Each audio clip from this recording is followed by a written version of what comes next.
ఇది గైస్ మనకు కావాల్సింది ఇది యా వీఆర్ ఫైనల్లీ మునార్. ఇది చూడండి ఒకసారి, సన్సెట్ అవుతా ఉంది. ఇంకా చాలా కిందకి, చాలా అంటే చాలా క్రేజీ ఉంది. మొత్తం చాలా అంటే చాలా హైట్ లో ఉన్నాం అనమాట. సో అందుకే ఈ క్లౌడ్స్ అన్ని దగ్గరనే ఉన్నాయి. ఇంకా చాలా కింద క్లౌడ్స్ ఉన్నాయి, చూడండి ఒకసారి. నేను అసలు ఎక్స్పెక్ట్ చేయలేదు ఈ లెవెల్లో మునార్ ఉంటుందని, ఇంత హైట్ లో ఉంటుందని. చాలా కొండలు ఎక్కుంటూ వచ్చినాం. మొత్తం ఎక్కి ఇక్కడికి వచ్చిన తర్వాత మునార్ వచ్చింది.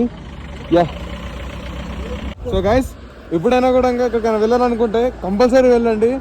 నేను చాలాసార్లు క్యాన్సిల్ అయ్యాను. లైక్ నాకు వేరే కార్స్ అండ్ ఇంకా ట్రైన్ ట్రిప్స్ అట్లాంటివన్నీ వచ్చినాయి అనమాట. సో ఐ డోంట్ లైక్ అనమాట. నేను నా బైక్ పైన రావాలనుకున్నాను. This is TG16 and Munnar.